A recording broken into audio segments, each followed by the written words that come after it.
Бул өзү Ош, Бишкек Ош жолу качан башталган эле өзү? 96-жылы. Мына кара, 96-жылы башталып, ушу участок калып кеткен да. Мен ушуга таң калам да. Эгерде ушул Бишкек Ош жолу башталса, эмне үчүн аягына чыгарбайсыңар ушул жолдучу?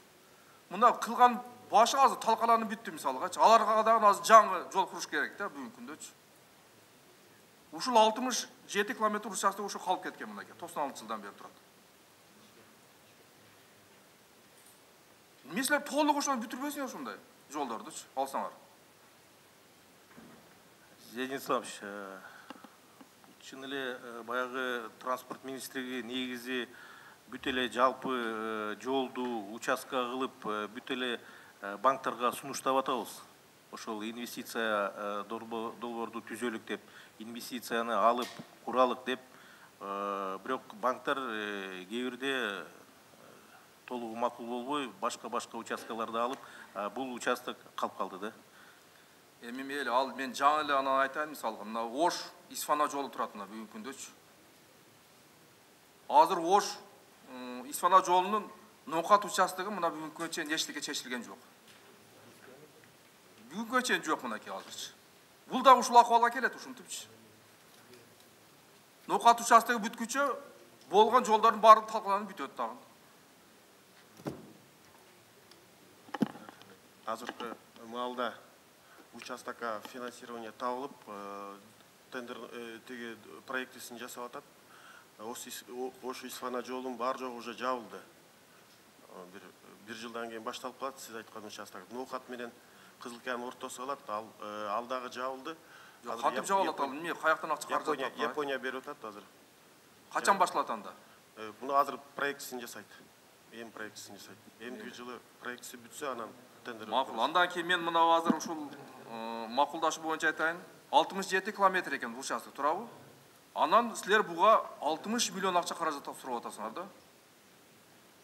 Бул акча ошол маалда уже бөлүнүп берилген банк тарабынан. Бул жерде дагы 12%, 12 миллион биздики бар.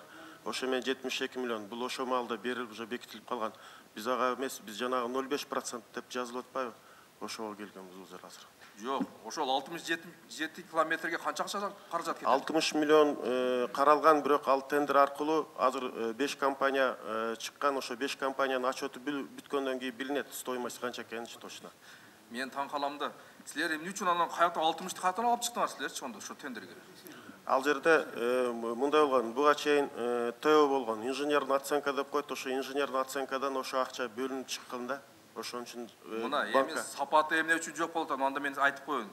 Силер ошол проектисин жасап чыгып атат, ушул 60 миллиондук бүтө турган жол деп атасыңар. Азыр тендерге койсоңор 5 компания катышып туруп азыр. Кимиси арзанды берсе 50 миллион берген ошо утат дагы. Кантип сапаттуу жол болсун анда 60 миллион. Закон закупок боюнча ошондой экен. Мына урматтуу депутаттар, мына жолдун сапаты эмне үчүн жакшы болбой жатат мына.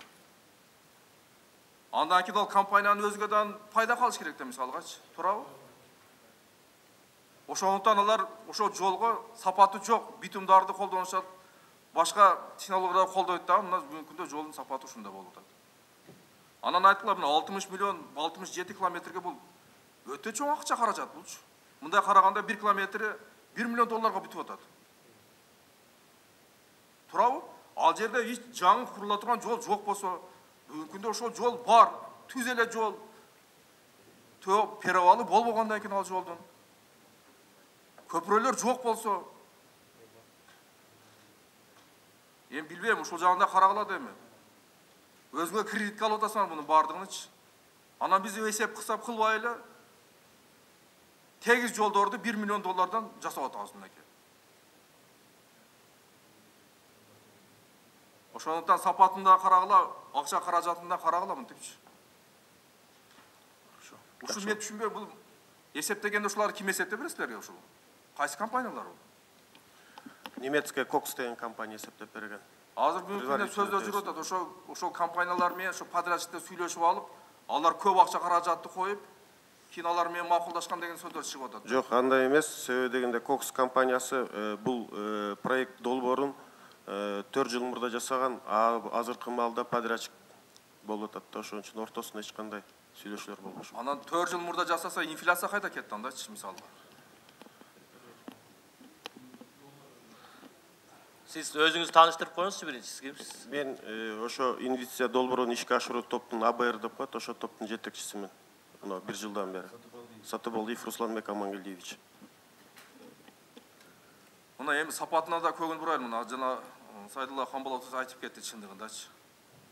Ошол жол бүтпөй жатты, башылган жол.